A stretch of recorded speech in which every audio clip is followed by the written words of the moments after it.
আমরা খেলতে নেমেছি, জিতবো, আমরা তো জিতবো। একদিকে মীনাক্ষী মুখার্জি, একদিকে নওশাদ সিদ্দিকী, আমরা রেফারি করতে নেমেছি।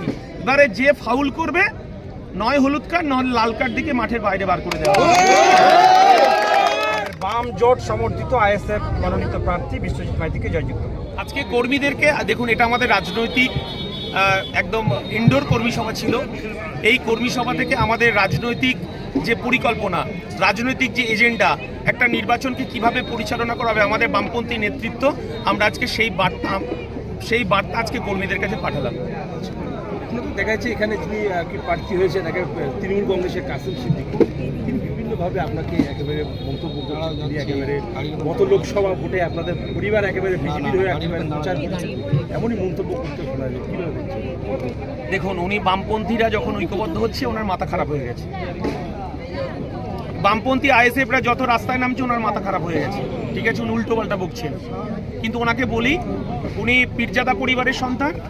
ওনাকে এই বাংলার মানুষ ওনার পরিবারকে সম্মান করেন, অন্তত সেই মর্যাদাটুকু রেখে উনি যদি কথাবার্তা বলেন, তাহলে সেই ক্ষেত্রে এটাই আমি ওনার কাছে একটা পীরজাদা হিসাবে তার প্রতি শ্রদ্ধা রেখে আমি বলছি, এই সমস্ত ভুলভাল করার কথা কেন বলছেন, যাতে করে আমার আইনের দরজায় যাতে না যেতে হয়, তার প্রতি শ্রদ্ধা রেখেই বলছি।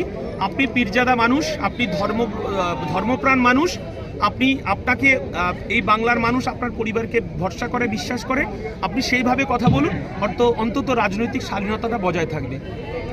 আরও বলছে উনি যে যিনি আইএসএফ থেকে প্রার্থী হয়েছে, ওইসব ছোটোখাটো দলকে আমরা কোনো এলাও করি না, লড়াই বিজেপির সঙ্গে হবে। দেখুন, উনি ব্যক্তিগতভাবে কি বলছেন তার উত্তর দেওয়ার থেকেই আমাদের লড়াইটা হচ্ছে নীতির লড়াই, আমাদের লড়াইটা নৈতিকতার লড়াই, আমাদের লড়াইটা হচ্ছে তৃণমূল বিজেপির বাইনারি পলিটিক্সের বিরুদ্ধে লড়াই।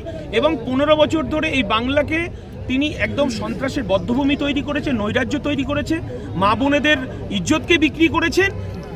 স্বাভাবিকভাবে এই বাংলার মানুষ পরিবর্তন চাইছে, এই বাংলার তিলোত্তমার বিচার চাইছে, তামান্নার বিচার চাইছে, এই বাংলার আনিস খানের বিচার চাইছে। স্বাভাবিকভাবেই ওই ওনারা কি বললেন, ঠিক আছে, ওদের উত্তর দেওয়ার থেকে নীতি নৈতিকতার প্রশ্ন করুন, তার উত্তর দেব। বলছে আইএসএফ সিপিএম বিজেপির দালাল, তা না হলে একটা পঞ্চায়েত বিজেপির সঙ্গে কিভাবে তারা মিলে পঞ্চায়েত গঠন করে? তাই নাকি? মমতা বন্দ্যোপাধ্যায় এই রাজ্যের পদ্মফুলের চাষ করেছে। বামপন্থী আমলে আমরা তখন ছোট ছিলাম এবং ছাত্র রাজনীতির সঙ্গে আমরা যুক্ত ছিলাম, তখন বামফ্রন্টের আমলে 2% 3% বিজেপি ছিল। মমতা ব্যানার্জি সম্পর্কে যদি বলতে হয়, তার যদি কোনো অপরাধ থাকে, এই বাংলায় পদ্মফুলের চাষ করেছে, বিজেপি আরএসএসকে এই বাংলায় ডেকে নিয়ে এসে হিন্দু মুসলমানের রাজনীতি করেছে। এর থেকে ওনার সম্পর্কে আর কি বলবো? এখন নতুন কিছু কথা বলুন, যাতে করে এই আমডাঙ্গার মানুষ বাঁচতে পারে, এই বাংলার মানুষ বাঁচতে পারে। চোখে চোখ রেখে কি এবার লড়াই হবে? দেখুন, স্বাভাবিকভাবে আমাদের লড়াইটা রাজনৈতিক লড়াই, আমাদের তো খালি হাতে লড়াই করতে হয় নীতি নৈতিকতার। তবে বোমাগুলি পিস্তল আমাদের কাছে নেই। তবে আমরা বলেছি, মাথায় কাফন বেঁধে, কোমরে গামছা বেঁধে এই লড়াইটা 2026-এ আমার কর্মীরা বুঝে নেবে। আপনাদের কি পদক্ষেপ আছে? হ্যাঁ, আপনাদের কি পদক্ষেপ? আমাদের পদক্ষেপ জনগণ, আমাদের পদক্ষেপ মানুষ, আমাদের কৃষক, শ্রমিক, ছাত্র, যুব, তারা নতুন করে বাঁচার স্বপ্ন দেখছে। কতটা আশাবাদী আপনি?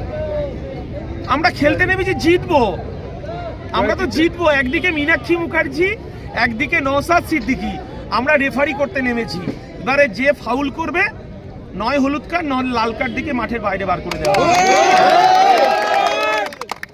কর্মীদেরকে আমরা বার্তা দিলাম যে সাম্প্রদায়িক শক্তি এবং সাম্প্রদায়িক দোসর তৃণমূল, এই দুই শক্তি থেকে আমডাঙ্গা থেকে পর্যদস্ত করতে হবে। আমাদের বাম জোট সমর্থিত আইএসএফ মনোনীত প্রার্থী বিশ্বজিৎ মাইতিকে জয়যুক্ত। একেবারে তৃণমূল কংগ্রেস বা বিজেপি বিভিন্নভাবে আপনাদের যে একেবারে কথা বলছে, কীভাবে দেখছেন? তৃণমূল বিজেপির রাজনৈতিক কোনো এজেন্ডা নেই, সমালোচনা করাটাই ওদের হচ্ছে কাজ, ফলে ওরা করবে, ওদের সব কথার উত্তর আমরা দিয়ে যাবো।